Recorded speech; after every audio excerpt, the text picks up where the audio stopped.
sakinata fi qulubil mu'minin yazdadu imanan ma'a imanihim. Asyhadu an la ilaha illallah wahdahu la syarika lah wa asyhadu anna Muhammadan abduhu wa rasuluh la nabiyya ba'dahu. Allahumma salli wa sallim ala sayyidina Muhammad wa ala alihi wa sahbihi ajma'in. Amma ba'du. Qala Allah ta'ala fi kitabihil karim, a'udzu billahi minasy syaithanir rajim. Wa laqad yassarnal Qur'ana lidzikri fa hal min mudzakir. Wa qala Nabi sallallahu alaihi wasallam, khairukum man ta'allama al-Qur'an wa 'allamahu. Para kesepuhan, liwah para wali sadaya, aku dipayun hanya orang panjatkeun puji sareng syukur hadirat Allah Subhanahu wa taala. Parantos masihan terang-terang nikmat orang sadaya. Jika dengan ieu mungkin urang tiasa kempal ngayung dina olahraga tolong tinggi plus silaturahim. Semoga pertemuan kita malam ini mendapat ridho Allah Subhanahu wa taala. Salawat serta salam semoga tetap tercurah limpahkan pada panutan kita, guru kita Nabi Muhammad sallallahu alaihi wasallam, keluarganya, para sahabatnya, mudah-mudahan kita mendapat syafaatnya. Para kesepuhan, bapak sadaya, alhamdulillah wengi ieu urang kalengkapan dua tamu nya. Maka hiji Umi Yusuf sareng Abi di Bandung jeung Sumping. Pilih badai enggak kantosan mah guys. Cek. Anu kadua ya buyut Mbah De Alfa. Edisi perdananya dek. Namanya wakilan buyut generasi ke-3. Mudah-mudahan kapayuna buyut-buyut anu sanes biasa ngadirannya dari ka buyut terus di ka cek pereposna 7 turunannya soal peribahasa kasepuhan miwah warwati sadaya dinauni ieu abdi bade mangmoskeun tafsir surat Al-Humazah nubada di sana tino tafsir Al-Marughi biasa nama sok nyandak tafsir Ibnu Katsirnya wa ayeuna nyobian ti Al-Marughi tafsir Al-Marughi terjemah tafsir Al-Marughi teh karangan Ahmad Mustafa Al-Marughi. Dia adalah seorang ulama dan ahli tafsir terkemuka dari Mesir. Lahir pada tahun 1881 Masehi di Morogoh, sebuah kota di provinsi Suhaj, Mesir. Al-Marughi dibesarkan oleh orang tua yang memiliki kapasitas keilmuan yang mumpuni, yang menempuh pendidikan di Universitas Al-Azhar dan bertemu dengan Muhammad Abduh, seorang reformis Islam terkenal yang kemudian menjadi guru dan inspirator bagi Al-Marughi.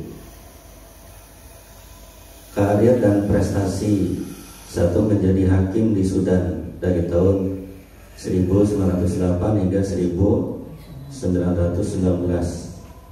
Dua, menjadi dosen di Universitas Al-Azhar Sudan dan Kairo.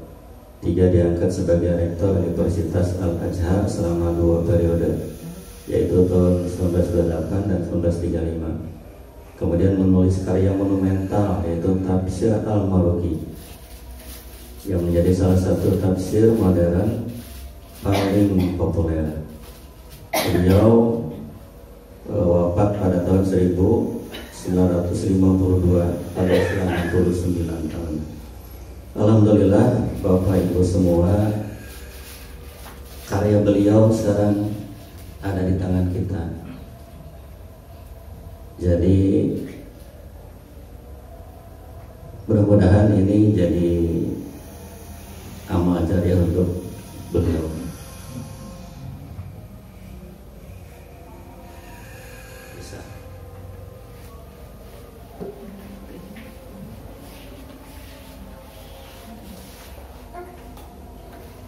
Bismillahirrahmanirrahim.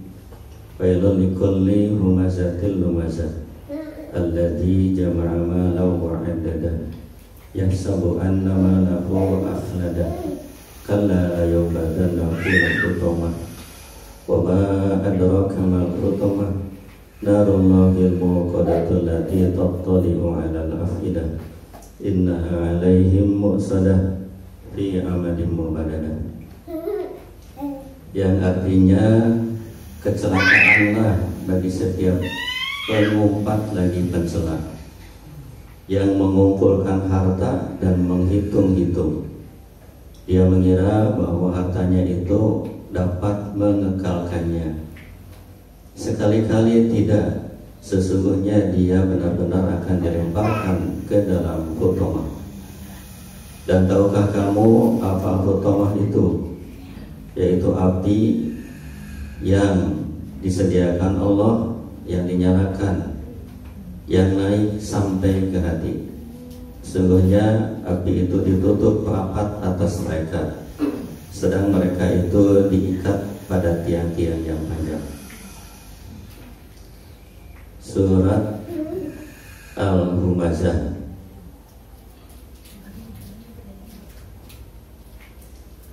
Sebab turunnya surat Al-Humazah. Atok dan Al-Kalbi mengatakan bahwa surat ini diturunkan berkenaan dengan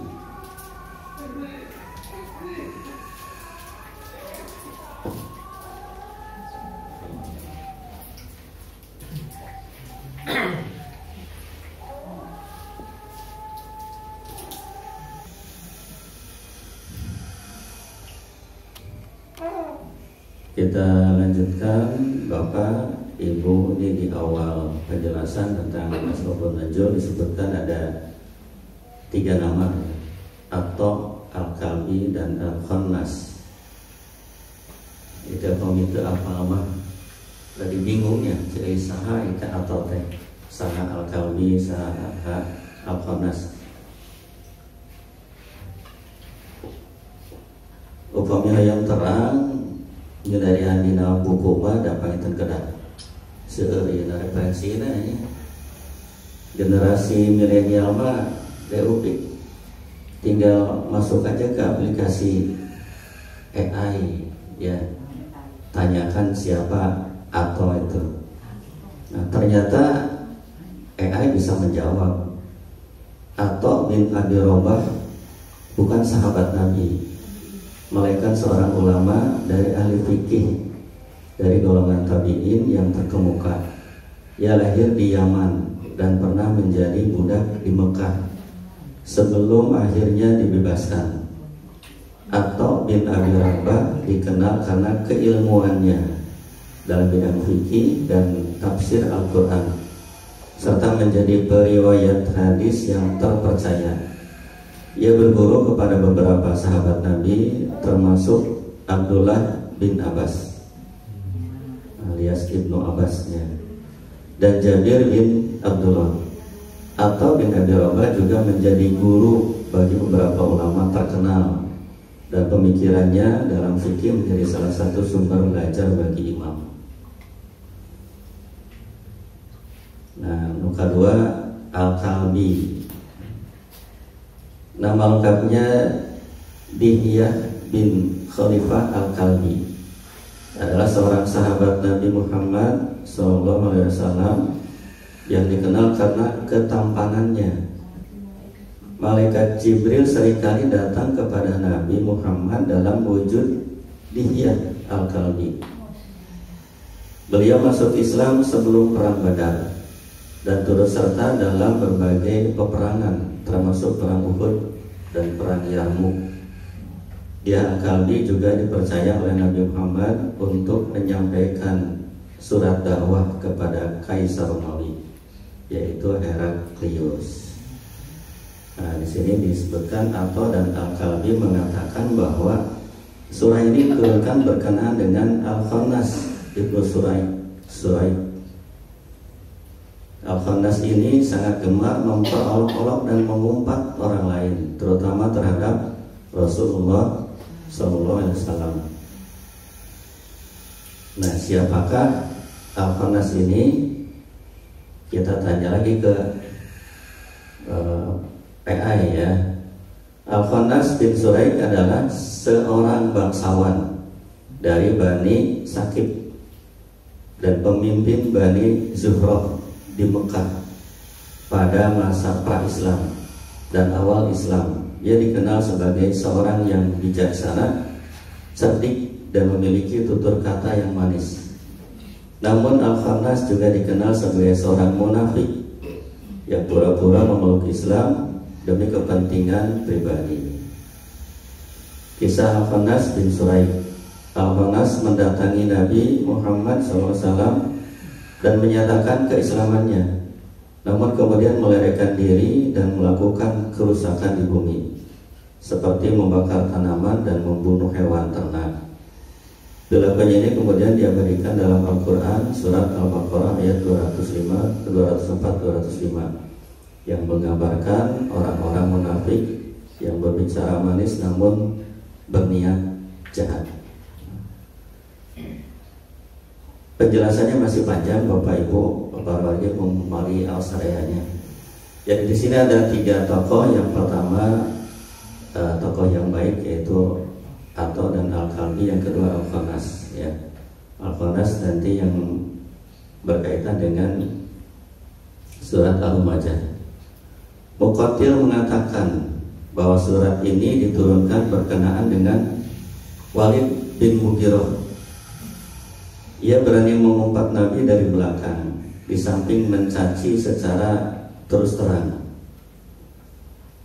Ayah Muqatil dinya saha itu cenanya Muqatil teh. Muqatil bin Sulaiman adalah seorang ulama dan ahli tafsir Al-Quran yang terkemuka.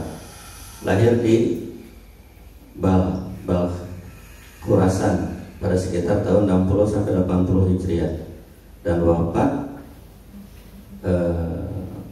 pada tahun 1500 Hijriah. Dia dikenal sebagai penulis tafsir Al-Quran yang monumental.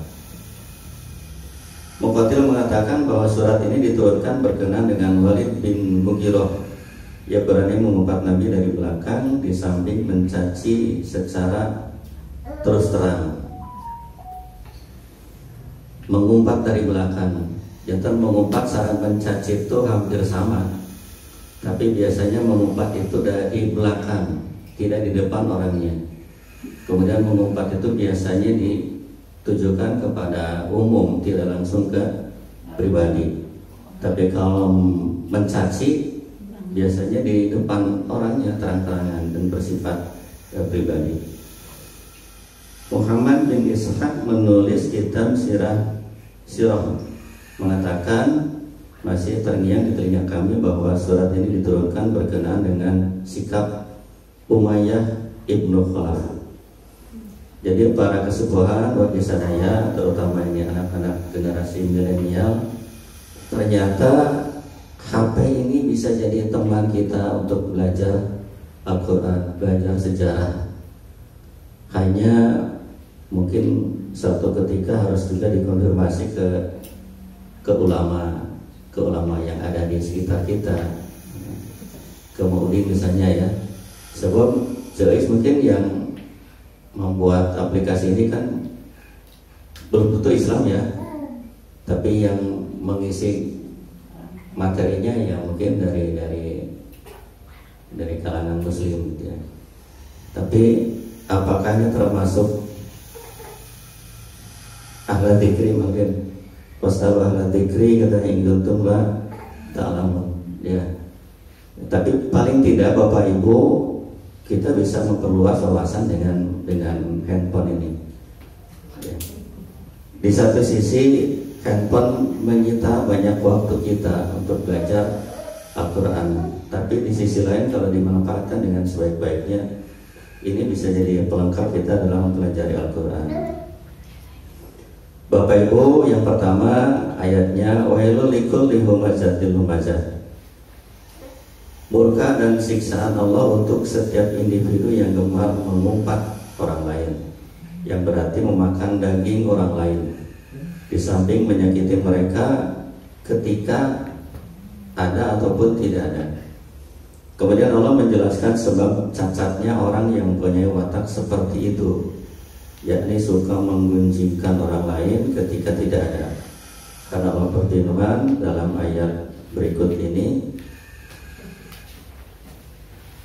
alladzi jama'a malahu wa adada.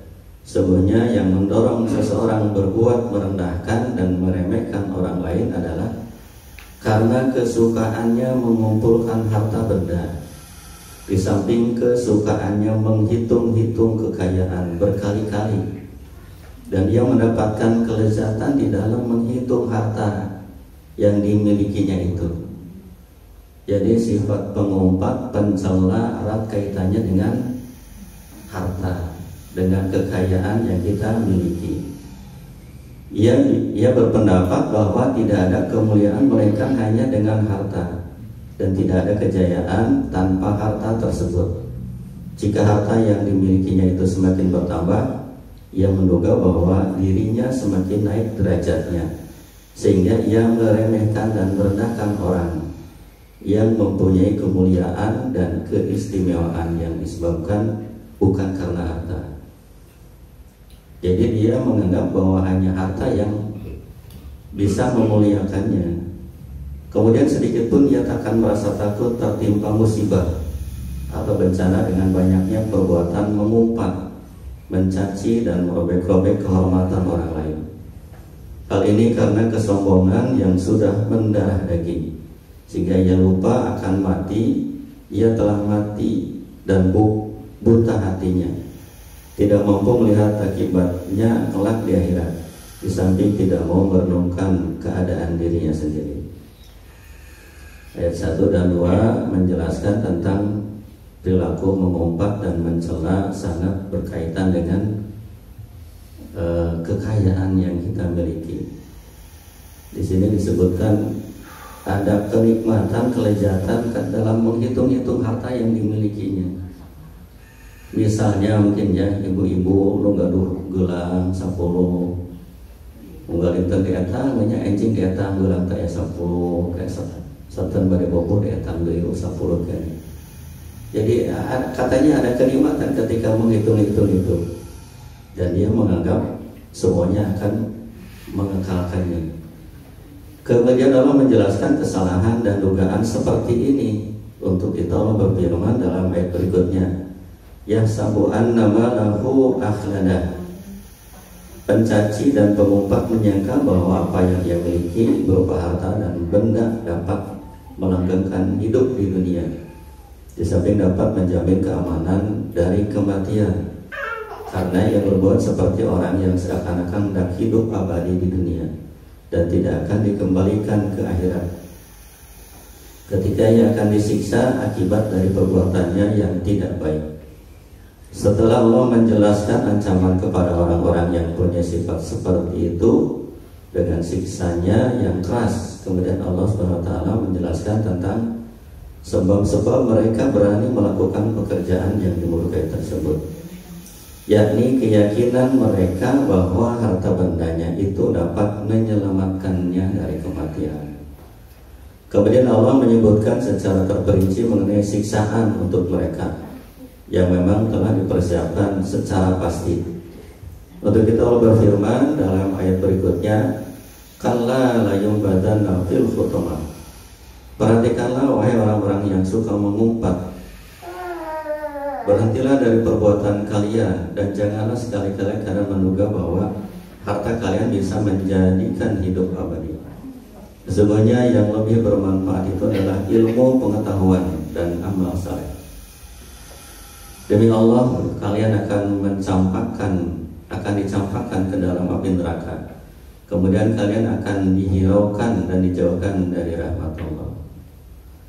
Terdapat suatu nasihat yang dikatakan Ali bin Abi Thalib yang mengatakan, wahai orang-orang yang merasa dirinya sempurna, sungguh hancurlah orang yang gemar menimbun harta kekayaan, sedang mereka dalam keadaan hidup. Para ulama akan tetap hidup sepanjang masa sekalipun jasad mereka telah tiada, tetapi peninggalan-peninggalan mereka masih tetap hidup di dalam hati. Salah satunya ini Bapak Ibu, ulamanya sudah meninggal, ilmunya masih berjalan, masih dipelajari oleh banyak orang. Maksud perkataan Ali itu bahwa para penimbun harta tidak akan disenangi kebanyakan orang, karena mereka karena dengan ditimbunnya harta tersebut maka orang lain tidak akan mendapat bagiannya.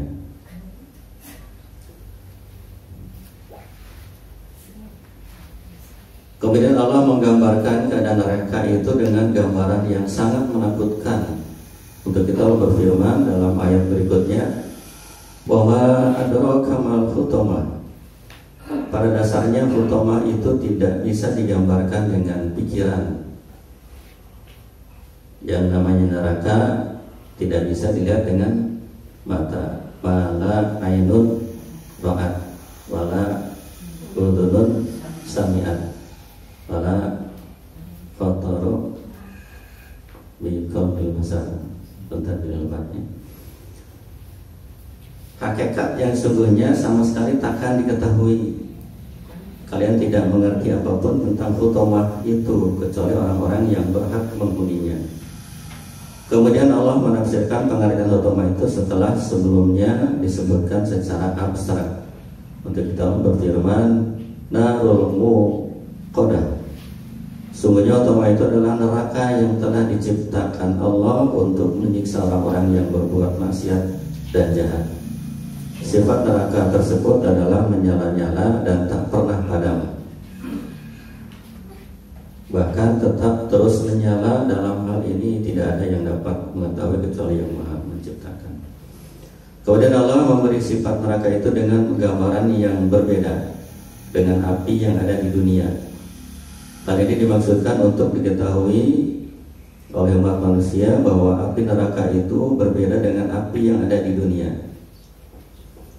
Bapak Ibu, api yang ada di dunia contohnya hanya sedang kompor panas ya, panas.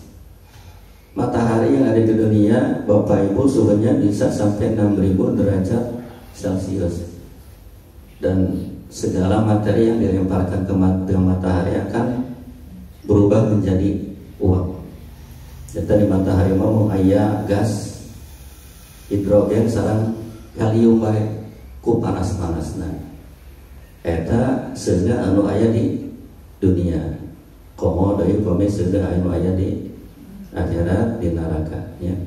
Untuk kita berfirman dengan dalam ayat berikutnya, allati tattalimu 'alal afidah. Neraka tersebut membakar hati. Api itu menyusup masuk ke rongga badan hingga membakar hati. Hati termasuk organ badan yang sangat sensitif. Jika hati itu terbakar api, maka sakit tersebut tak dapat dibayangkan oleh yang terkena. Kemungkinan yang dimaksud dengan ittila allati tattali'u dari kata ittila di sini ialah mengetahui dan mengerti. Jadi seakan-akan api neraka ini mengetahui apa yang terdapat di dalam hati manusia. Kelak dari pembalasan, dengan demikian ia dapat membedakan mana orang yang taat kepada Allah dan mana pula orang yang ingkar, atau antara yang baik dan yang tidak baik. Api tersebut juga dapat membedakan antara orang-orang yang senantiasa berbuat kejahatan ketika di dunia dan orang-orang yang selalu berbuat baik. Jadi api ini seperti makhluk yang punya insting ya, kecerdasan, bisa membedakan mana manusia yang jahat, mana manusia yang baik, membedakan hati yang jahat dan hati yang baik dengan izin Allah tentunya ya. Kami menyerahkan sepenuhnya masalah ini kepada yang Maha mengetahui hal-hal yang gaib. Gambaran dengan kata tentang membakar hati yang terdapat di dalam rongga badan manusia yang terdapat dilihat mata merupakan pengertian bahwa api tersebut lebih mudah membakar anggota tubuh lainnya yang tampak. Jadi hati saja yang tersembunyi bisa dijangkau, dicari oleh api, apalagi tubuh yang lain yang tampak dari luar. innaha 'alaihim muqsadah.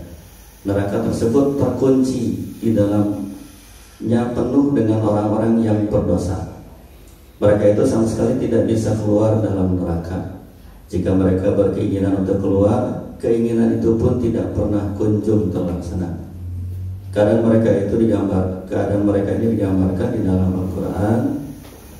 Kullama aradu ayyahruju minha min ghammin u'idu fiha wa dhuqu adzabal hariq. Setiap kali mereka hendak keluar dari neraka lantaran kesengsaraan mereka, niscaya mereka dikembalikan ke dalamnya. Kepada mereka dikatakan, rasailah azab yang membakar ini. Quran surat Al-Hajj ayat 22. Fi amadim mumaddadah. Muqatil mengatakan sesungguhnya pintu neraka itu dikunci setelah mereka masuk ke dalamnya. Kemudian pintu diganjal dengan palang pintu besi sehingga tidak bisa terbuka. Udara pun tidak bisa masuk. Maksudnya adalah menggambarkan betapa ketatnya penguncian pintu neraka tersebut yang di dalamnya terdapat manusia. Dengan demikian calon penghuni neraka jika sudah masuk ke dalamnya mereka tidak bisa keluar. Kita diwajibkan mengimani gambaran tersebut dan tidak diwajibkan mengetahui bagaimana bentuk palang pintu itu. Apakah palang pintu tersebut terbuat dari api atau dari besi? Apakah bentuknya melintang atau memanjang? Dan apakah palang pintu tersebut sama dengan yang ada di dunia? Semua ini kita serahkan kepada Allah, karena permasalahan akhirat bukan merupakan masalah dunia. Di samping itu, karena tidak ada hadis yang menjelaskan masalah tersebut. Membicarakan masalah ini hanya dengan pembicaraan tanpa mengetahui hakikatnya, sama dengan omong kosong di hadapan Allah Subhanahu wa taala. Bapak Ibu, ini yang bisa disampaikan, dibacakan tentang tafsir surat Al-Humajah. Kita hanya berharap mudah-mudahan kita terhindar dari sifat pencela dan penghina. Dan hati-hati bagi kita yang dianugerahi harta lebih, mudah-mudahan hartanya tidak kemudian menjadikan pemiliknya sombong. Yang bisa disampaikan selebihnya akan dilengkapi oleh Mang Haji Udin, mudah-mudahan dilengkapi lagi. Bila taufiq wal hidayah. Assalamualaikum warahmatullahi wabarakatuh. Tafsirnya tafsir Marah Labid. Yang menarik, beliau di tiap awal surat menghitung ayatnya, jelas gampang. Kemudian menghitung kata yang ada di tiap-tiap surat sampai menghitung huruf, ya. Ini kita bayangkan dulu, ini dulu ya, belum ada kalkulator ya. Pasti dihitungnya gimana? Pasti manual ya. Pasti hitung manual. Seperti di surat Al-Humazah yang kita dengarkan bahasanya tadi, tafsirnya. Surat Al-Humazah ini di Makkiyatun, diturunkan di Mekah. Kemudian kata Imam Nawawi, dihitung seperti tadi dijelaskan, tismu ayat, ayatnya ada 9, wa arba' wa samanun kalimah, ada 84 kata ya. Ini menarik dalam bahasa Arab dengan bahasa Indonesia ya, biar benar itu ininya, menerjemahkannya benar. Kalau dalam bahasa Arab kata, kalau bahasa kita itu kata, bahasa Arabnya kalimah. Jadi kalau kalimat itu bahasa Arabnya itu kata bahasa kitanya. Jadi kata misalnya ibu itu berapa kata? Satu kata. Kata bahasa Arab itu satu kalimat. Kalau huruf kan i itu artinya i, b, u. Kalau kalimat ya, kalau kalimat bahasa kita. Kalau kalimat bahasa kita kan kata itu ya, rangkaian huruf ya. Kalau kalimat rangkaian kata. Kalau kalimat bahasa kita itu bahasa Arabnya jumlah. Jumlah. Kalau bilang jumlah pokoknya bahasa Arab itu artinya ya kalimat bahasa kita, susunan kata. Kalimat itu bahasa kita susunan beberapa kata ya. Dalam bahasa Arabnya itu kalau kalimat, kata kita kalimat itu jumlah bahasa Arabnya. Kalau kata bahasa kita, bahasa Arabnya kalimat ya. Gitu. Di surat Al-Humazah ini ada arba wa samanuna kalimatan, ada 84 kata ya. Wa mi'atun wa ihda wa sittuna harfan. Hurufnya ada mi'atun wa ihda wa sittun, 161 huruf. Tuh dihitung juga itu ya. Kalau huruf sama ya? Ya? Kalau Kalau huruf huruf sama. sama bahasa ininya juga huruf. Ini yang kata dengan kalimat itu. Jadi kalau kalimat dalam bahasa Arab, bahasa kita itu. Jadi kalau kalimat bahasa Arabnya, bahasa kita kata. Kalau kalimat bahasa kita, bahasa Arabnya jumlah. Jadi di bahasa Arab nggak ada kata. Hah? Nggak ada kata, langsung kalimat aja. Iya, bahasa Arabnya kata itu kalimat. Bahasa itunya. Bukan tidak ada kata, ya kalimat bahasa Arabnya. Gitu ya. Samanuna arba wa samanuna kalimatan. Ya, 84 kata. Hurufnya ada mi'atun 100 wa ihda wa sittuna harfan. Hurufnya ada 161 huruf ya. Itu Imam Nawawi memulai tafsirnya itu. Kemudian yang menarik juga dalam bahasa Arab ini, padahal humazah dengan lumazah itu bahasa Indonesianya sama-sama mencaci, sama-sama mencaci, menghina. Bedanya nih, kalau humazah au mughtabun linnas min khalfihim ya. Kalau humazah itu mughtab, menggibah bahasa kita, menggosip orang, min khalfihim, dari belakang mereka. Maksudnya tidak ada orangnya gitu. Jadi orang yang digibah itu tidak ada di sini gitu. Itu namanya humazah ya. Humazah. Kalau lumazah itu menghinanya langsung ada di depan kita orangnya. Gitu ya. Makanya karena di depan kita biasanya lumazah juga ini disertai dengan isyarat-isyarat di wajah kita, pada lidah, pada mata gitu. Atau isyarat pokoknya ada di tubuh kita. Pakai bahasa isyarat juga, langsung pakai bahasa isyarat. Jadi itu perbedaan humazah kalau lumazah. Jadi kalau humazah itu menghina orang, ya orang yang tidak ada di depan kita. Kemudian kalau dalam tafsir ini disamakan dengan mughtab, disamakan dengan ghibah ya. Mughtabun linnas min khalfihim ya.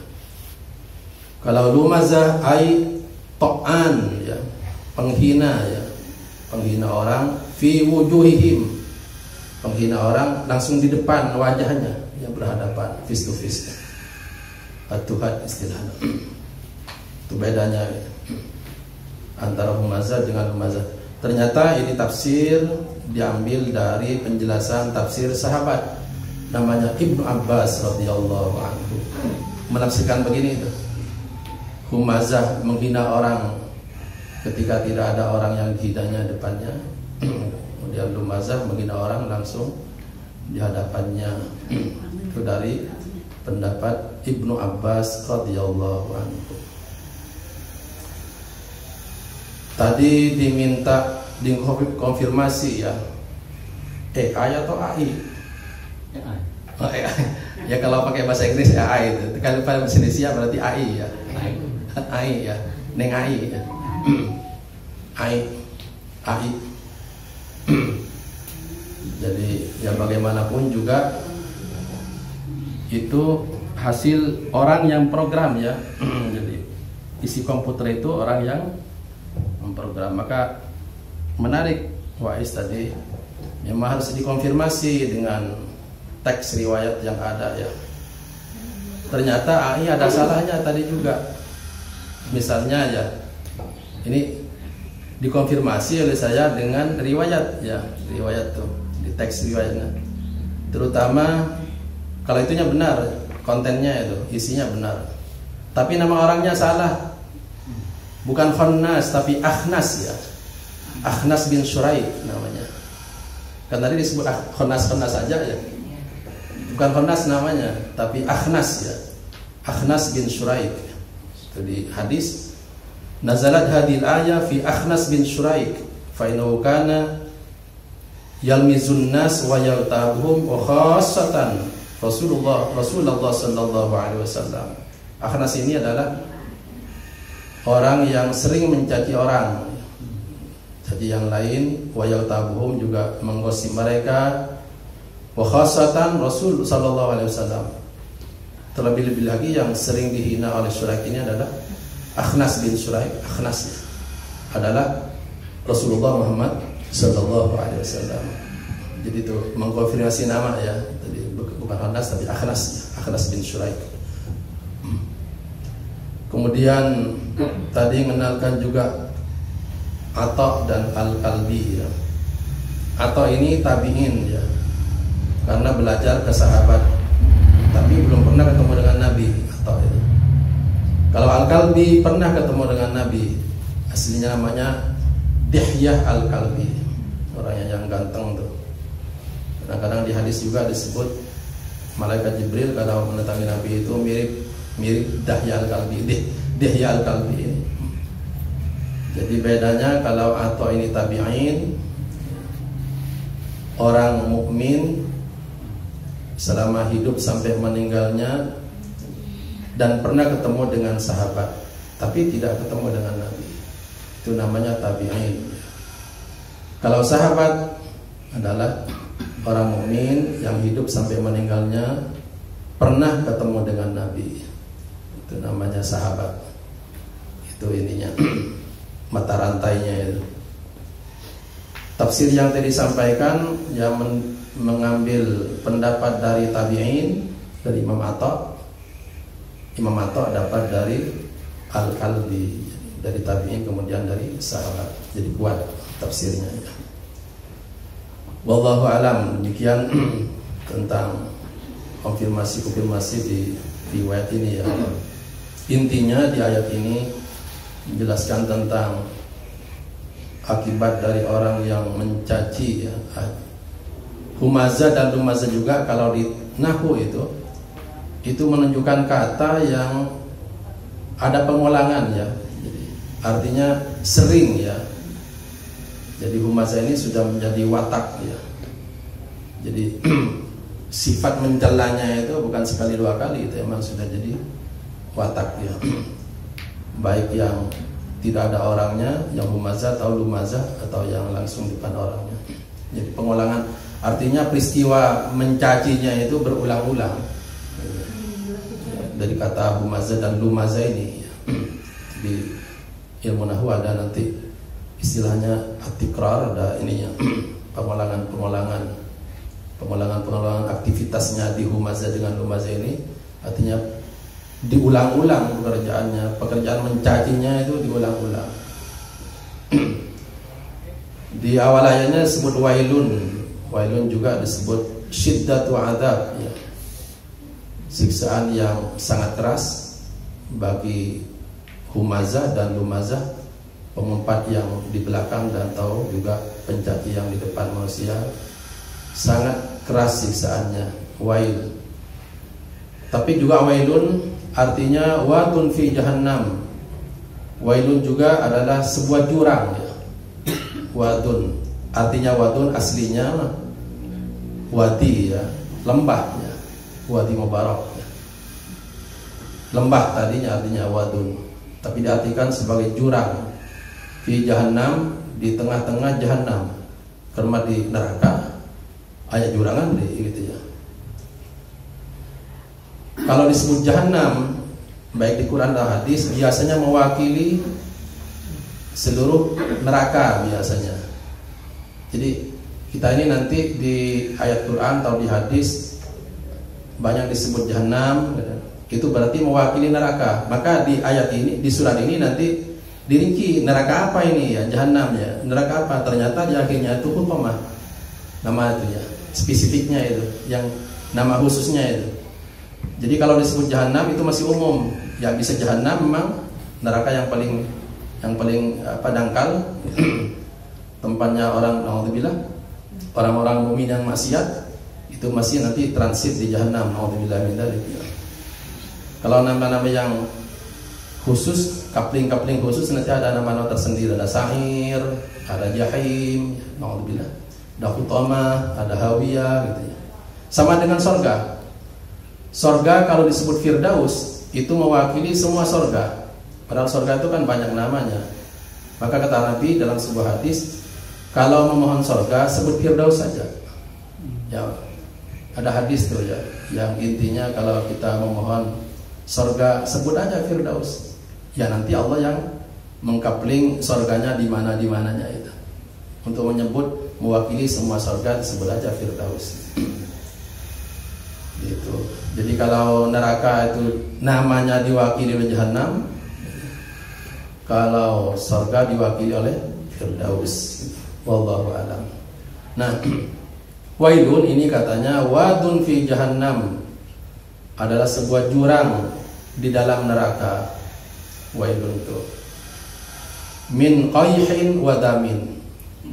Di jurang itu, di wailun itu ada qayh ya, ada muntah ya, muntah ya, qayh itu muntah ya, ya, wadam ya, dan darah ya. Jadi dari muntah dan darah isinya itu. Ini kapling bagi orang yang humazah dan lumazah itu. Alhamdulillah. Jadi di surat ini bagi pencaci ya, baik humazah yang mencaci di belakang atau lumazah mencaci di depan, itu kaplingnya hutamah ya.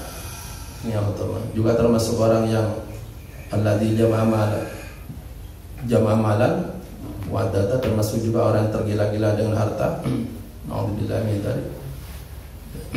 Jadi mengumpulkan harta saja disebutkan, mengumpulkannya juga bukan tidak boleh mengumpulkan harta, tapi nanti di tafsir itu mengumpulkan harta itu ya dipakai mirip korun ya, ya untuk bangga-banggaan gitu. Kan di surat Al-Qasas itu korun termasuk yang tidak lulus dengan harta. Nah, belok sebentar karena ada harta itu ya. Ada kata harta. Harta itu di Quran disebut dua kali Allah Subhanahu wa taala, satu di surat Al-Anfal ayat 28. Harta itu disebut fitnah oleh Allah Subhanahu wa taala, cobaan. Jadi begini maksudnya, kalau orang mendapatkan banyak harta, limpahan harta, itu jangan gembira, itu sampai tingkat diuji oleh Allah. Fitnah istilahnya. Innama amwalukum wa auladukum fitnah. Harta dan anak adalah cobaan. Ujian, bahasa yang lain cobaan atau ujian. Maka orang kalau ada dalam tahap ujian pasti nasibnya dua, hanya dua saja. Kalau tidak lulus berarti gagal ya. Maka di ayat 2 surat Al-Mulk ya, a'udzubillahi minasyaitonir rajim, alladzi khalaqal mauta wal hayata liyabluwakum ayyukum bala, istilahnya liyabluwakum. Jadi nanti ujian itu bahasa Arabnya banyak sekali. Ada fitnah, ada bala istilahnya, ada musibah gitu. Tapi beda-beda. Kalau ujian Allah yang buruk pasti musibah namanya. Pasti ya musibah namanya. Itu nanti dalam Al-Quran di surat Al-Baqarah, wa basyyiris sabirin alladzina idza asabatuhum musibah qalu inna lillahi wa inna ilaihi raji'un. Pasti ya kalau yang takdir Allah yang syar, yang buruk, istilahnya itu namanya musibah. Tapi kalau bisa buruk bisa baik namanya bala. Di Quran ayat 35 surat Al-Anbiya ya, wa nabluukum bisyarri wal khairi fitnah wa ilaina turja'un. Allah Subhanahu wa taala akan menguji kalian dan kami akan menguji kalian bisyarri dengan keburukan, wal khairi dan kebaikan. Jadi kalau bala itu bisa baik, bisa ujian yang baik, bisa ujian yang buruk. Yang baik termasuk ujian dengan harta. Contoh orangnya Nabi Sulaiman. Nanti contoh suksesnya juga dicontohkan langsung namanya Nabi Sulaiman itu. Jadi ujiannya sama, nanti ada ujian yang sama tapi berakibat yang satu lulus, yang satu gagal, tidak lulus. Orangnya Nabi Sulaiman dengan Qarun. Diceritakan oleh Allah dalam surat An-Naml, Nabi Sulaiman itu milihnya adalah syukur. Kalau Qarun milihnya takabur, bedanya itu. Sama, ujiannya sama, tapi nasib sama, nasibnya beda. Maka di Al-Quran kembali ke ayat 2 surat Al-Mulk, ini contoh orang yang lulus, ayyukum ahsanu amala. Jadi dengan ujian itu amalnya lebih baik. Mau diuji dengan yang jelek atau mau yang buruk atau diuji dengan yang baik, orang yang diuji oleh Allah ini menjadi terbaik amalnya, lulus berarti. Makanya nanti Nabi yang diuji dengan yang baik ada, ya Nabi Sulaiman di antara contohnya. Nabi yang diuji dengan bisyarri banyak, di antara Nabi Ayub misalnya. Mereka tetap menghadapi ini itu jadi alumni yang baik gitu ya, lulus semuanya itu. Gitu ya. Makanya sama juga dengan kita, banyak orang yang diuji ya dengan sakit misalnya. Kekeh tos odur mah teu sae teu amal teh. Mun basa urang teh kira-kira ya kedari sintra kumaha ya ku Allah gitu. Kira-kira ku ini kurang di bagaimana kan ya Allah. Kan banyak itu orang itu yang habis diuji dengan yang buruk tetap aja amalnya tidak menambah baik. Jadi masih ingin mau diuji gimana lagi oleh Allah Subhanahu wa taala, bahasanya gitu. Nauzubillah min dzalik. Pokoknya yang lulus mau diuji dengan yang buruk atau yang baik, misalnya gampangnya adalah sakit atau sehat gitu ya. Sakit itu diuji dengan syar, buruk ya. Kan tidak ada yang mau ya. Tidak ada yang mau sakit, tapi Allah tetap memberikan takdir. Maka takdir itu disimpan di rukun iman yang keenam, memang paling berat itu sebetulnya takdir itu. Syarri wa khairihi. Kan ada takdir Allah yang buruk nanti. Contohnya sakit lah. Tidak ada yang ingin sakit. Siapa yang ingin sakit? Tapi Allah mentakdirkan. Kenapa? Allah menerapkan sifat qahar ya. Allah kan punya sifat qahar ya. Maha maksa. Kita mau tidak mau oleh Allah. Tapi dalam takdir Allah ya, yang kelihatannya buruk ini pasti bisa ya, pasti untuk yang baik dan terbaik dari Allahnya itu. Hanya kita merasakannya itu seolah-olah buruk gitu ya. Coba orang yang sakit dengan sehat, belum tentu yang sehat lebih baik, belum tentu. Efeknya itu. Coba yang sakit gigi aja, yang sakit gigi baru 3 hari juga itu mungkin ratusan mungkin ribuan berzikir tuh orang yang sakit gigi. Ya Allah, nyebut Allah aja itu yang sakit itu. Coba yang sehat 2 tahun giginya itu pernah enggak? Ya Allah, ya sehat 2 tahun, sehat kan tak ada nyebut gitu. Itu membuktikan bahwa yang diuji dengan keburukan kadang-kadang belum tentu tidak lulus, belum tentu lebih baik daripada orang yang sehat.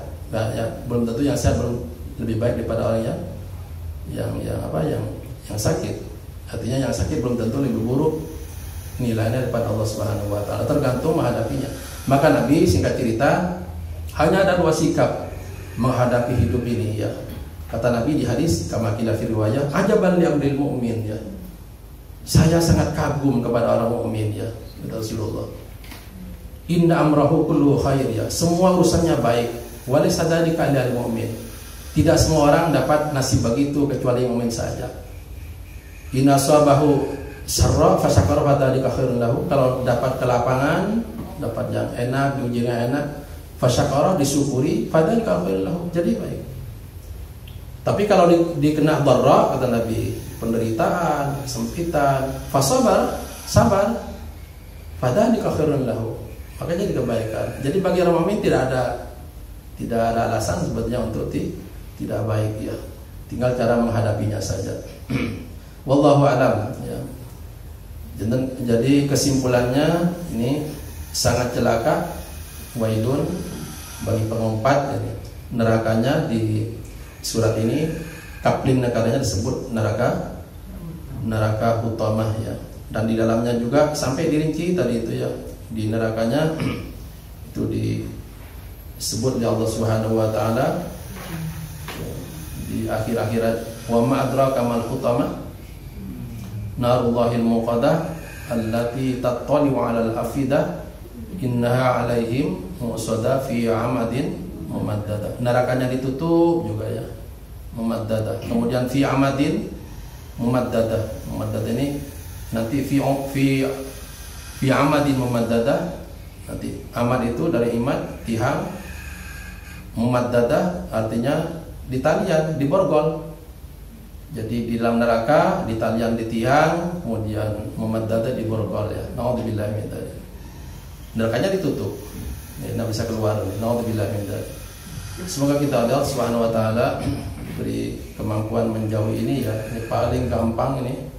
Humazah dan lumazah paling gampang ya. Tapi nanti juga paling sulit ini juga, masih sulit ininya, cara tobatnya, sebab berhubungan dengan orang dosanya. Nauzubillah min dzalik. Semoga kita oleh Allah Subhanahu wa taala diberi banyak hikmah mengaji Al-Qur'an. Allahumma nawwir qulubana bil Qur'an wa zayyid akhlaqana bil Qur'an wa najjina minan nar bil Qur'an adkhilna jannata bi syafaatil Qur'an. Allahumma ij'al ma qala Nabi sallallahu alaihi wasallam khairukum man ta'allama al-Qur'an wa 'allama. Subhanakallah bihamdika asyhadu an la ilaha illa anta astaghfiruka wa atubu ilaik. Assalamualaikum warahmatullahi wabarakatuh.